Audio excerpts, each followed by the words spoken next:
தலைவா மாப்பிள்ள கலா தெரியுதா? தெரியுது. ஏன் என்ன விஷயம்? என்ன ஒரே ஜாலியா வந்துருக்கீங்களே? ஒன்னும் இல்லை, சென்னை போயிட்டு வந்தேன்ல, சென்னையில் பல இடங்களில் போஸ்டர்ஸ்லாம் பார்த்தேன். சென்னை பொண்ணுக்கு மதுரை பையன் வேணும் அப்படின்னாங்க. மதுரைக்காரங்களோட வாழ்ந்திருக்கியாடி அப்படின்னு மனசுக்குள்ள ஒரு கேள்வி எங்களுக்கு எழும்புது. இல்லை, அதுவும் பர்டிகுலராக மதுரைன்னு சொன்னோடனே நம்ம அப்படியே வந்து அப்படின்ற லெவலுக்கு போஸ்டர் விட்டுருக்காங்களா? போஸ்டர் விட்டுருக்காங்க. சரி அப்ளை பண்ணலான்னு சொல்லிட்டு கியூஆர் கோட்லாம் போட்டிருந்தாங்க. ஸ்கேன் பண்ணி ஃபோட்டோ எடுத்துட்டு வந்திருக்கேன். இனிமேட்டு உட்காந்தா சரி என்னதான் ஷோ பண்ணிட்டு அதுக்கப்புறமா வந்து மற்ற வேலைகள்லாம் பார்க்கலாம் அப்படின்னு சொல்லிட்டு வந்து. ஒரு பொண்ணு தானே இல்லை 2 3 பொண்ணு கட்டி அப்ளிகேஷன் உள்ள போய் பார்ப்போம் எப்படி இருந்தா. ஓ, அப்போ 2 கல்யாணம் ஓகே தான்.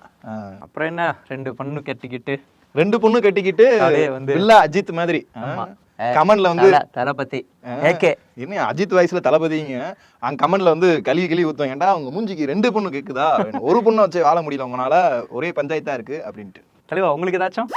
எனக்கெல்லாம் வேணாங்க, வேணாம் தலைவா, விடுங்க தலைவா. இல்ல தலைவா, இந்த பக்கம் ஒரு ஆஃப் ஹார்லிக்ஸ் பாட்டில், இந்த பக்கம் போனிட்டா பாட்டிலாம் இருக்குது. பால்வாடி போற பையன் மாதிரி இருக்கீங்களா உங்களுக்கு? இருக்கிறவங்க காலைல எந்திரிச்சு எழுப்பி விட்டு அடிச்சு ஆபீஸ் அனுப்பிட்டு இருக்காங்க. இதுல புதுசா வேற குழந்தைகளா?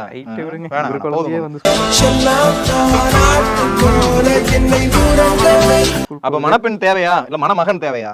எனக்கு மணமகள் தான் தேவை. மணமகள் தான் ஆம்பளைக்கு தேவை எப்பயும். ரைட். வரும்போது இன்னொரு விஷயமும் மவுண்டர்ல பாத்துட்டு வந்தேன். என்னடா கூட்டமா இருக்கீங்க, என்னடா கூட்டமா இருக்கீங்க, டிராபிக் ஜாம் பண்ணிட்டு அப்படின்னு சொல்லிட்டு போய் பார்த்தேன்னா அங்க வந்து சார் நாங்களாம் வந்து கட்சியில சேர வந்திருக்கோம் சார் அப்படின்னாங்க. என்னங்க எந்த கட்சியில இருந்து வரீங்க அப்படின்னு கேட்டா எங்க அண்ணன் கட்சி சைமன் கிட்ட இருந்தா வந்தோம். எத்தனை பேர் வந்தீங்கன்னு கேட்டா 3000 பேர். அடேங்க அப்பா, உங்களுக்கு கணக்கு தெரியும். காலையில சைமன் வந்து காமெடி பண்ணி அப்படியா அவரு சொல்லியிருக்காரா? சிஎம் வர ஃபங்க்ஷனுக்கு முன்னாடி எவ்வளவு பேர் இணையறாங்க, எல்லாம் இப்போ எப்படியும் 2 3 நாளா வந்து இணையறாங்கன்னு சொல்லி ஃபங்க்ஷன் எல்லாம் வைக்காம இருக்கு. தெரியாதா உனக்கு? உங்க கட்சியில இருந்து போய் இப்பெல்லாம் நடக்க போகும் தெரியாம இருக்குது. தெரியாம தலைமை உருட்டிக்கிட்டு இருக்காரு வந்து. சரி, அதுலயும் ஒரு 4 5 பேரை கூப்பிட்டு என்னங்க பிரச்சனை, எதுக்கு இங்க ஜாயின் பண்றீங்க, உங்க அண்ணன் தான் வந்து சூப்பரான கதை சொல்லியாச்சு, உங்களாம் கதை சொல்லியே வந்து காதலியே வைப்பாரு அப்படின்லாம் கேட்டேன். ஏறி காதில் அப்படின்ட்டு அண்ணே அவங்க தான் சொன்னாங்க, ரொம்ப செஞ்சுட்டாருங்க, காதுல இருந்து ரத்தம் வந்துருச்சு, எங்களால இதுக்கு மேல தாங்க முடியல. அவங்க பிரச்சனை என்னன்னா, இன்னைக்கு நாட்டுல இருக்க பெரிய தலைவரை பூரா அடிச்சு நீ ரோட்ல நின்றுகிட்டு இருக்கிறவனை பூரா வம்பளுத்துக்கிட்டு இருக்க, உன் கூட இருக்கிறது எங்களுக்கு அசிங்கம், இந்த நாட்டுக்கு நீ தேவை கிடையாது, போதும், நீ வந்து ஒரு பித்தலாட்ட ஃபெல்லோ அப்படிங்கிறத மக்கள் கணிச்சு அவங்க கட்சியில இருக்க பொருளாளர் பெரிய பெரிய ஆளா சேர்ந்திருக்காங்க. ஆமாங்க, ஒரு மண்டல பொறுப்பாளர் வந்திருக்காரு, அதுக்கப்புறம் மண்டல செயலாளராம், அப்புறமா வந்து 8 மாவட்ட செயலாளராம், ரொம்ப எம்எல்ஏ எம்பி கேண்டிடேட்ஸ் எல்லாம் வந்திருக்காங்க. வந்து இங்க வந்து ஜாயின் பண்ணிருக்காங்க. இங்க யாங்க ஆளுங்கட்சி கூட வந்து ஜாயின் பண்ணிருக்காங்க. அதுல ஒருத்தர் வந்து ரொம்ப உணர்ச்சி பொங்கமா பேசினாரு. நாங்க பேசிட்டு இருக்கிற பார்த்து உள்ள வந்துட்டு, ஏங்க இந்த பையன் வந்து நான் படிச்சதே பெரியாரால தான், அவர் இல்லைன்னா என்னால படிச்சிருக்க முடியாது, சீர்திருத்தத்தை கொண்டு வந்திருக்காரு. அந்த லூசு பையன் அவரே திட்டிக்கிட்டு இருக்காங்க. எப்படிங்க வந்து மான உள்ளவங்க நானு, எப்படிங்க வந்து இந்த சாப்பாடை சாப்பிட்டுட்டு அவங்க கட்சியில இருக்கிற சீமான் தமிழ்நாட்டுக்குள்ள நுழையும் போது பெரிய தலைவர்களுடைய ஒரு ஐடென்டிஃபை தேவைப்பட்டது. பிரபாகரன் மாதிரி ஒரு ஆளை வச்சு உள்ள வந்து நுழைஞ்சு அவர் பேரை கெடுத்து இன்னைக்கு வந்து அடுத்து வந்து யாரை வம்பளுத்தான் நம்ம வந்து இன்னைக்கு ஒரு சோசியல் மீடியால ஒரு ஃபேமா தெரியும். அப்படிங்கும்போது தினம் நியூஸ் வரணும் தலைவனை பத்தி அப்படின்ட்டு தலைமை தேவையில்லாம இருக்கிற பெரிய தலைவர்களை வம்பளுத்து அவங்க கட்சியில பல்பு வாங்கி நீ கட்சியில் இருக்கவங்க பூரா மாற்று கட்சியில இணைஞ்சிட்டு இருக்காங்க. ஏங்க அவருக்கு வந்து தெளிவா தெரிஞ்சு போச்சு, இது வந்து திராவிட மண்ல யாரை எதிர்த்தா வந்து நம்ம வந்து ஃபேம் ஆகும் அப்படின்னா ஆபீஸ்ல யாரு பெரியார் தான், பெரியார் நம்ம அடிப்போம், நம்மள ஆட்டோமேட்டிக்கா வந்து ஒரு ரீச் கிடைக்கும், ஒரு லேம்லெட் கிடைக்கும், அப்படியே பாத்தீங்கன்னா பாஜக கிட்ட இருந்து ஒரு பொட்டி வரும், இன்னும் கொஞ்சம் செட்டில் ஆகலாம் அப்படின்றத அவரோட நினைப்பா இருந்தது. கூடவே பாத்தீங்கன்னா அங்க நிற்கும் போது இன்னொருத்தர் உள்ள இருந்து வந்து பிரஸ் மீட்லாம் அவர் கொடுத்தாரு. யாரான்னு பார்த்தா நம்ம ராஜீவ் காந்தி சார், இவரும் வந்து அண்ணன் கட்சியில இருந்து போனவர் தான். நின்று அப்படியே எட்டி பார்த்துட்டு இருந்தா அவர் வந்து சார் அவர்கிட்ட இருந்து ஒரு ரிப்போர்ட்டர் ஒருத்தர் கேள்வி கேட்டாரு, சார் அந்த போட்டோ மேட்டரை பத்தி கொஞ்சம் சொல்லுங்க சார். இருங்க நீங்க கேட்கவே வேணாம், நானே சொல்றேன் அப்படின்னு சொல்லிட்டு இன்னைக்கு ஒரு மாதிரி சொல்றேன். அந்த ஒரு இயக்குனர் அண்ணன் ஒருத்தர் வெங்காயப்பட இயக்குனர் படத்தை வெளியிட்டார். செங்கோட்டையன் என்ற நம்பர் கொடுத்தாதான் சொன்னார். அந்த செங்கோட்டையன் உயிரோடு சீமானுக்கு தெரியாது, இறந்துட்டார். ஏன்னா அவர் நம்பி அவர் யாரையும் அவர் காப்பாற்றியதில்லை, எப்போதும் தெரியாது. அந்த செங்கோட்டையன் டிடிங்கிற அந்த அன்னைக்கு ஒரு அந்த பென்ட்ரைவ்ல ஒரு ஹார்ட் டிஸ்க் கொடுத்த போது தம்பி கொரியர் வந்திருக்கான்னு வேகமா போய் வாங்கினாரு. அந்த வாங்கின அப்பாவி ராஜீவ் காந்தி தான்.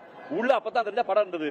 அப்பதான் தெரிஞ்சு படம் எடுத்து படைக்கிறதுக்கு பரமக்குடி வந்து ராமநாட்டுல இருந்து நான் சென்னை வந்தேன் போதுதான் எந்த படங்கள் அப்பதான் தெரிஞ்சு. ஒட்டி வெட்டிய படங்கள் ஆதாரத்தை நாங்க கொடுத்தாச்சு, எடிட் பண்ண சொல்லியாச்சு.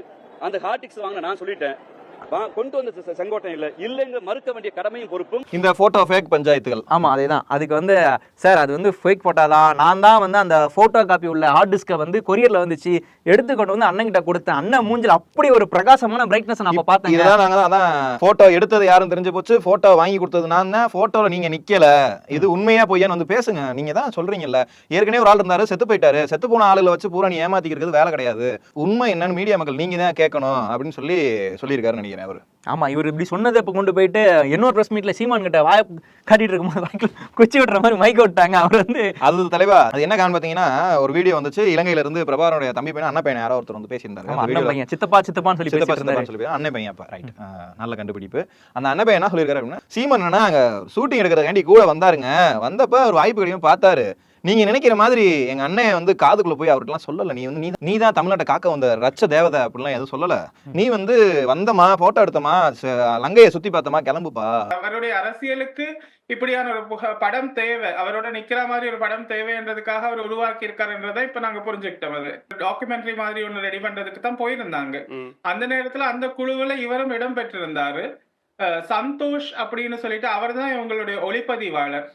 அவர் தற்சமயம் கனடாவில் இருக்கார். அவர் வாய் திறந்தார் அப்படின்னு சொன்னா இன்னும் நிறைய விஷயங்கள் வந்து வெளியில வரும். அது இல்லாம எங்க வீட்டுல இட்லிக்குள்ள எல்லாம் கறி வச்சு சமைக்கிற பழக்கமே இல்ல. அவரை வந்து பெரிய ஆளை போட்டி இது பண்ணிட்டு இருக்காங்க. நீங்க வந்து அவரை போய் செஃப் கிஃப்னு சொல்லி அவர் நல்லா சமைப்பாரு அது இதுன்னு உருட்டி வச்சு எங்க அண்ணன் பேரை நீ கெடுத்துக்கிட்டு இருக்காரு. நீங்க குறிப்பிடுறீங்க அந்த சந்திப்பு நேரம் அப்படிங்கிறது மிக குறைவா ஒரு 8 to 10 நிமிடங்கள் தான் இருக்கும் அப்படின்னு சொல்றீங்க. ஆனா திரு சீமான் திரு பிரபாகரனோடு அமர்ந்து உணவு உண்டு, என்னென்ன மாதிரியான அசைவ உணவுகளை சாப்பிட்டோம், எவ்வளவு நேரம் பேசிக்கிட்டு இருந்தோம் அப்படிங்கிற விஷயங்களை எல்லாம் இங்க தொடர்ச்சியா பேசிக்கிட்டே இருக்காரு. அப்ப அந்த சம்பவங்கள் எல்லாம் நடக்கல அப்படின்னு சொல்ல வரீங்களா? அந்த சம்பவங்கள் அப்படி நடந்திருக்கிறதுக்கான வாய்ப்பு இல்ல. காரணம் என்னன்னு சொன்னா இவர் போன நோக்கம் வேற, அவர் அங்க இருந்த சூழ்நிலை வேற. எங்களோட சித்தப்பா பாத்தீங்கன்னா மாஸ்டர் ஷெஃப் மாதிரி இந்த ஆள் வந்து எல்லார்ட்டையும் புலம்பிக்கிட்டு இருக்காரு. அவர் அப்படியே இல்ல, அவர் ஒரு மாவீரன் அப்படின்ற கதை. எங்க நாட்டில் பிராடு வேலை பார்க்க வந்தான், நானும் எடுப்பேங்க, அங்கேயும் பழக்கம் இருக்குங்கிற மாதிரி எங்க நாட்டில் அவ்வளவுதான். அப்படியா பழக்கம் இருக்கு. எங்களோட சித்தப்பா வந்து சொல்லியிருக்காரு, இவர் வந்து எங்க சித்தப்பாட்ட இவர்லாம் வந்து ஒன்னும் கதை பேசல, அவர் அன்னைக்கு ரொம்ப பிரச்சனையில இருந்தாரு, பிரஷரான ஸ்டேஜ்ல இருந்தாரு எங்க சித்தப்பா, துப்பாக்கி எடுத்து சண்டை போட்டுட்டு இருந்தாரு. ஆனா இவர்கிட்ட எல்லாம் பேசுற அளவுக்குலாம் அங்க சித்தப்பாக்கு நேரம் கிடையாது.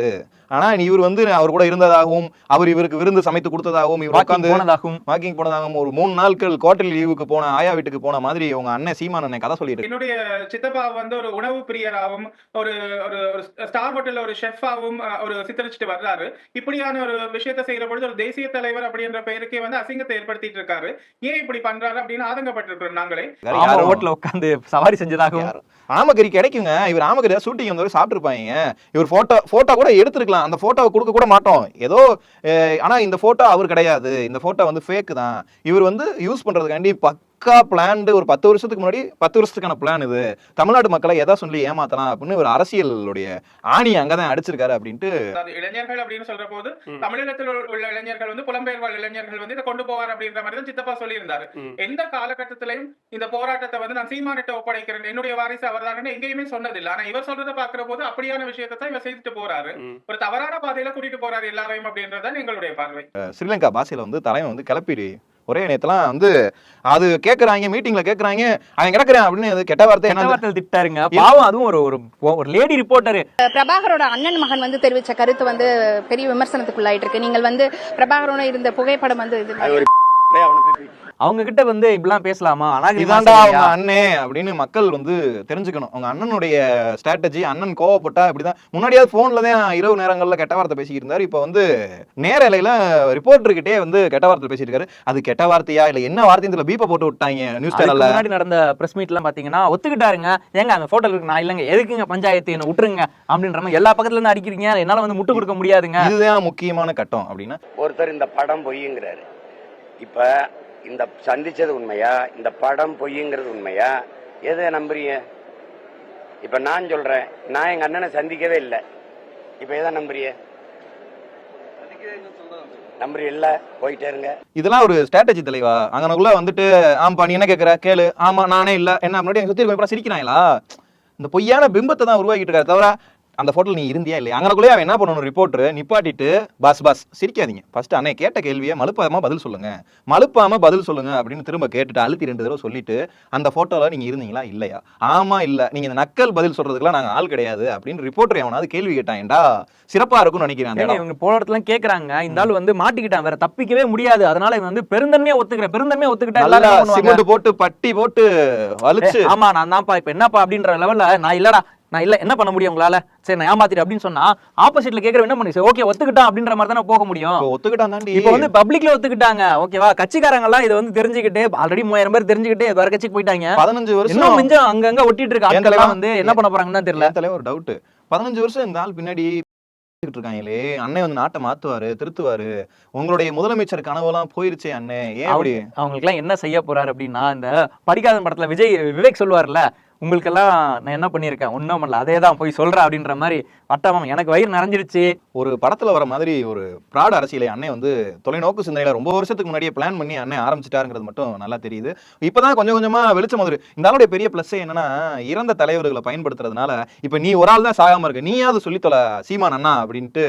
ஏங்க இவர்கிட்ட போயிட்டு உண்மையை கேட்க முடியுமா? கதை வேணா கேட்க முடியும். தூங்குற இவர் சொல்ற கதையை வச்சு 1000 குழந்தைய தூங்க வைக்கலாம். ஆவேக்கா அவர் வந்து எல்லாத்தையும் வந்து அவருடைய மாவட்ட செயலாளர்லாம் வந்து அறிவிச்சிருக்காரு. புதுசா 19 மாவட்ட செயலாளர்லாம் முதற்கட்டமா வந்து அறிவிச்சிருக்காரு. அறிவிச்சது மட்டும் இல்லாம அது டைட்டில் கார்டு எப்படி போட்டாங்க, புசியை வெளி நிறுத்திய விஜய் அப்படின்னு போட்டாங்க. மாவட்ட பொறுப்புகளுக்கு தேர்வு செய்யப்பட்ட நிர்வாகிகளை தனித்தனியாக அழைத்து விஜய் நேரடியாக சந்தித்து அவர்களிடம் நேர்காணல் செய்து வருகிறார். குறிப்பாக இந்த சந்திப்பின் போது, இந்த நேர்காணலின் போது கட்சியினுடைய பொதுச் செயலாளர் ஆனந்தோ, அதே போன்று கட்சியின் பொருளாளர் வெங்கட்ராமன் ஆகிய எந்த முக்கிய நிர்வாகியும் அவரிடம் இல்லை. விஜய் தனியாக நிர்வாகிகளை சந்தித்து பேச விருப்பம் தெரிவித்ததன் காரணமாக கட்சியினுடைய பொதுச் செயலாளர் மற்றும் வெங்கட்ராமன் அந்த அறையின் வெளியே நிற்கிறார்கள். அவர் ஏதாவது போட வெளியே வந்திருப்பாரு, ஏதாவது வச்சு நின்றுகிட்டு இருப்பாரு. அங்க என்ன தெரியும், அங்க அண்ணன் விஜய்க்கு என்ன தெரியும், இல்ல புசிக்கு என்ன தெரியும், ஏதாவது ரைட்டு நீ என்ன பண்ணுவ என்னென்ன பண்ணுவ அப்படின்னு. அண்ணன் உங்க குருவி படம் பார்த்தேன், நீங்க வாயில கிளச்சு கேப்ல இழுத்துட்டு ஆக்சிலேட்டர் இழுத்து நீங்க ஓட்டுனதுக்கு வேற லெவல்னு. விஜய் என்ன இப்படிலாம் என்னுடைய படத்துல எந்த சீன்ஸ் உங்களுக்கு ரொம்ப பிடிக்கும்? அதே குருவி படத்துல மேல இருந்து நீங்க குதிச்சு அந்த ரயில்வே ட்ராக்ல விழுவீங்கல்ல, எக்ஸலன்ட், வேற லெவல். இந்த மாவட்ட செயலாளர் கூட்டத்துல என்னத்தை எதிர்பார்க்குறது, உள்ள உட்காந்து என்ன பேசுவாங்க, நீங்க இந்த நாட்டுக்கு எல்லாம் நல்லது பண்ண போறீங்கன்ட்டு. ஏற்கனவே நல்லது பண்ண ஒரு 2 லட்சம் நல்லது பண்ண விஜய் என்ன கேட்கும் போது, அவங்க ஏற்கனவே 1 லட்சம் நல்லது பண்ணிருப்பாங்கல்ல, அவங்க பதில் சொல்லுவாங்கல்ல, அண்ணே அவங்க இப்படி நான் நாட்டை திருத்த போறேன், எங்க கிட்ட இவ்வளவு ஓட்டு இருக்கு, இவ்வளவு இது இருக்கு, அது எப்படி இருக்குது, அது கூட ஓப்பன் லைவ்ல வச்சிருந்தா கூட இன்னும் அட்டகாசமா காமெடிகளா இருந்திருக்கும். இன்னைக்கு புசியானந்த் வந்து வெளில நிறுத்தினதுக்கு அப்புறமா அவர் என்ன ஃபீல் பண்ணிட்டாரு அப்படின்னா, ஆஹா நமக்கு பண்ண வேலைகள்லாம் வந்து உள்ள வந்து கோத்து விட்டுருவாங்களோ, நம்ம பண்ணக்கூடிய வெளியில நம்மளுக்கு கிடைக்கல ஒரு ராஜ மரியாதை இருக்குல்ல, நிறைய பேர் லெஃப்ட்ல டீல் பண்றாங்க, இதெல்லாம் வந்து மனசுல வச்சு உள்ள கோத்து விட்டுருவாங்களோன்னு ஒரு பயம். ஆர்.என். ரவி அவர்கள் டீ விருந்துக்கு அண்ணே போற மாதிரி சொல்லிட்டு இருக்காங்க. ஆமா, ஆர்.என். ரவி வேற கூப்பிட்டுருக்காரு, அது போவாரா ஏன்னா வந்து பல கட்சிகள் வந்து இங்க வந்து போக மாட்டேன் அப்படின்னு இருக்காங்க, மாற்று கட்சிக்காரங்க. ஆமா, அது மட்டும் இல்லாம பாத்தீங்கன்னா இந்த பக்கம் பல கட்சிகள்ல வந்து நாங்க வந்து இந்த டீ விருந்தெல்லாம் நாங்க அக்செப்ட் பண்ணிக்க மாட்டோம்னு சொல்லியிருக்காங்க. கூட நாங்க குடிக்க மாட்டோம். ஆமா, நீ வந்துட்டு உள்ள வந்துட்டு நீ இல்லாத முதல்ல திடீர்னு டீ குடிக்குமே எந்திரிச்சு கிடுகிடுன்னு கிளம்பிட்டேன்னு என்ன பண்றது? அந்த ஓட்டனா இங்கேயே சட்டமன்றத்திலே 7 நிமிஷம் தான் பாருக்க, நீ இங்கே வந்து ஓடிட்டேன்னா என்ன பண்றது அப்படின்ட்டு. மாவட்ட செயலர் கூட்டத்துல இன்னும் ஒரு விஷயம் பண்ணிருக்காரு. 19 பேர் அப்பாயின்மெண்ட் பண்ணிட்டார்ல, எல்லாருக்கும் வந்து பாத்தீங்கன்னா ஒரு வெள்ளி காயின் ஒண்ணு கொடுத்திருக்காரு. வெள்ளி காயினா? என்ன பூரா காலமாட அடக்குனாங்களா? சேர்ந்திருக்காங்கல்ல, போஸ்டிங் கிடைச்சிருக்கல, அதனால வந்து போஸ்டிங் கொடுத்தா வெள்ளி காயின் கொடுத்து வெள்ளி காயின் தான் வெள்ளி காயின் கொடுத்திருக்காரு. அந்த வெள்ளி காயின்ல வந்து இவரோட போட்டோவே வேற பிரிண்ட் பண்ணி கொடுத்திருக்காரு. ஓடுமாடா, இப்படிதாங்க இருக்கணும். ஓ, இவர் போட்டோவே பிரிண்ட் பண்ணி கொடுத்திருக்காரு. ஆமா, நாசமா போச்சுடா டேய். சரி ரைட்டு, தாமிகாரங்க இந்த எலெக்ஷன்ல தெரிஞ்சு போயிடும் அவங்க மனசுல இருக்க ஆசை குமுறல் பூரா. எல்லாத்தையும் கூப்பிட்டு வச்சுட்டு இன்னும் வீர வசனம் எல்லாம் பேசியிருக்காங்க உள்ள. என்னடான்னு பார்த்தா நம்மளோட டார்கெட் என்ன, 2026 இதுதான் நம்ம டார்கெட். உங்களை நம்பிதான் நான் வந்து கட்சி ஆரம்பிச்சிருக்கேன். கட்சிகள் இன்னைக்கு போராடி 10 வருஷம் 20 வருஷம் போராடி நான் வர சீசனே நான் வந்து முதலமைச்சராகி முதல்வன் படம் மாதிரி ஒரு நாள் நான் முதலமைச்சரா இருந்துக்குவா அப்படிங்கிற அளவுல அண்ணன் போய்கிட்டு இருக்காரு. கூட்டணிக்கு எல்லாம் கெஞ்சிக்கிட்டு வந்தாரு. இப்ப கூட்டணி கெஞ்சரை நிப்பாட்டிட்டு இப்ப வந்து புதுசு புதுசா பண்ணிட்டு வந்து வெளியில கெஞ்சலுக்கு பதிலா அவங்க ஆளுங்கிட்டே கெஞ்ச ஆரம்பிச்சாங்களா, உங்களை நம்பிதாங்க வந்து கட்சி ஆரம்பிச்சிருக்கேன், தயவு செஞ்சு பாதத்தை தொட்டு தான் ஆரம்பிப்பேன் சொல்லி உண்மையாலுமே அந்த மாதிரி பண்ணாரா இல்லையான்னு தெரியல. புசியானந்தா வெளில அனுப்பிச்சு விட்டு, சார் நீங்க தான் சார் இந்த 19 பேர் ஒருத்தரா கூப்பிட்டு வச்சு பெரிய தலைவருங்க, தப்பா பேசாதீங்க, சொல்லக்கூடாது. நடந்தாலும் நடந்திருக்கலாம், நமக்கு இருக்கு. முதல் தேர்தலை எப்படி முற்றாரு பார்ப்போம். இந்த மாதிரி ஆட்களை வச்சு எப்படி முற்று வாங்குறாரா, முட்டு வாங்குறாரோ வாங்குறையோ என்ன பண்றாருங்கிறத பார்ப்போம், பொறுத்திருந்து பார்ப்போம். சரி, தமிழ்நாட்டில் இப்படிதான் இருக்குது அப்படின்னா, தமிழ்நாட்டு வீராங்கனைகள், கபடி வீராங்கனைகள் வந்து பஞ்சாப்ல போயிட்டு போட்டியில கலந்துட்டு இருக்காங்க. அங்க பாத்தீங்கன்னா அவங்க வந்து தாக்கப்பட்டிருக்காங்க அப்படின்னு ஒரு நியூஸ் வந்திருக்கு. அது என்னன்னு தெரியுமா உங்களுக்கு?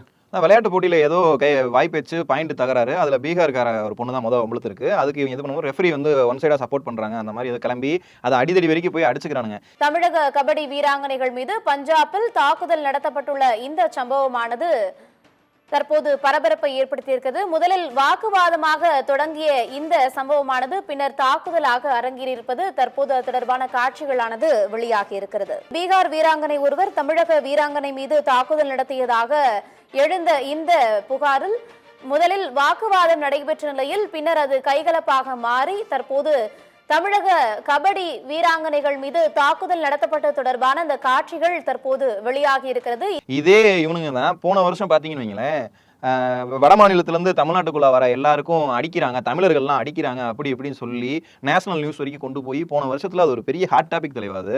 இன்னைக்கு இவனுங்க இப்படி போற பொம்பளை பிள்ளை, விளையாட போன பொம்பளை பிள்ளை அடிச்சுக்கிட்டு உருள்றாங்க. இதுக்கு என்ன காரணங்கிறதுலாம் வந்து இந்த அண்ணாமலை மாதிரி ஆட்கள்லாம் வந்து கேட்கணும்ல.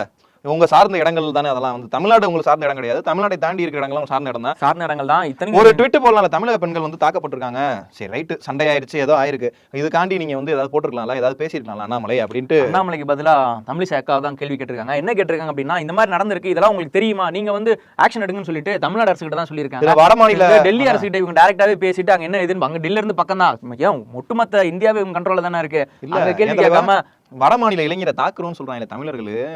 உளுந்த வடைக்கு காலையில பச்சை சட்னி ஊத்திக்கிட்டு இருக்காங்க. தேங்காய் என்னடா உளுந்த வடைக்கு பச்சை சட்னி ஊத்துறீங்க, என்னைக்கு இவங்க உளுந்த வடைக்கு பச்சை சட்னி ஊத்த ஆரம்பிச்சாங்க, தமிழ்நாடு மாறிக்கிட்டு நினைச்சு ஊத்திட்டு இருக்காங்க நினைக்கிறாங்க. நீங்க வந்து வேற ஒரு ஹாட் டாபிக்ல போயிட்டு இருக்கீங்க, போகாதீங்க, அது ஒரு சொல்லறா மாட்டிக்காத அப்படின்னு. மாட்ட மாட்டேன் எஸ்கேப். என்னைக்கு இவங்க உளுந்த வடைக்கு பச்சை சட்னி ஊத்துனாங்க, தமிழ்நாடு உங்களை ஏத்துக்குச்சுன்னு அர்த்தம்டா.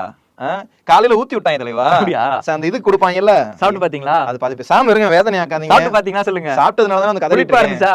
புளிப்பான இல்ல தலைவா.